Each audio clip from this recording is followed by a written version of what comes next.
What will cause my main breaker to trip? It's totally random. Sometimes the dryer running will throw the breaker. Sometimes it will be a hot shower. Sometimes it's washing our hands in the sink. It's unpredictable what will throw the breaker. I replaced the main breaker about 3 years ago, but we still encounter this problem, especially around wintertime.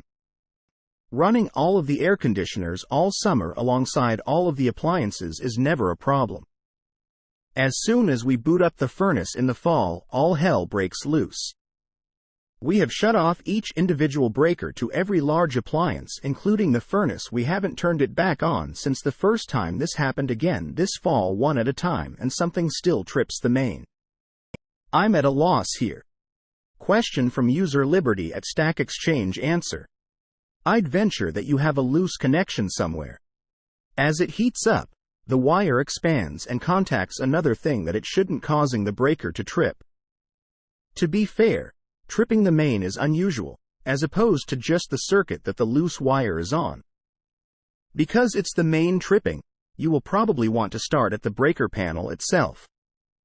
Remove the panel cover and look at the label inside. It should have torque specs for the main lugs and the individual breakers. Set your torque wrench screwdriver to the recommended setting. Turn off the main breaker. Torque each and every screw breakers, neutral. Ground screws on the buses, main lugs. Use extreme caution here, as there is still power on these you can find. Note: I'd strongly suggest buying the proper screwdriver to fit the screws in your panel. It will make a world of difference in how easy it is to get the screws properly tightened. A slotted screwdriver will work, but will be very difficult to get it as tight as it should be. A Phillips will work, but will likely damage the screw heads before they're properly tight. My breakers Siemens use a 2-square drive, yours may be different. If that doesn't seem to fix the problem after a few days, you'll have to move on to checking each individual circuit. Since running the furnace seems to cause it more frequently, that's where I'd start. The furnace burns oil for heat, but needs electricity to run the blower to move the heat through the house. Turn off the breaker for the furnace. Open every switch receptacle box on that circuit and tug on every wire. Every one that has the slightest apparent movement at the screw holding it down deserves another turn or two of the screw to ensure it's good and snug. Each switch, receptacle, etc. will have torque specs associated with it. You'll probably need to go to the manufacturer's website to find out what those settings are, but it's worth the extra bit of time.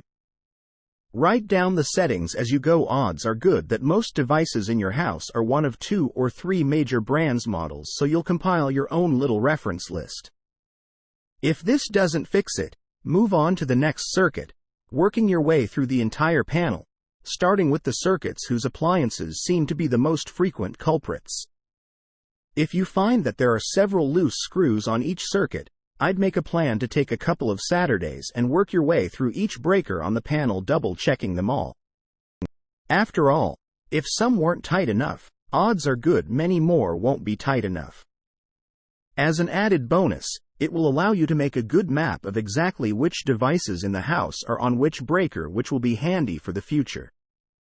While there's space for labeling them in the panel, there's not much space, and they can be cryptic, missing info, or downright misleading at worst.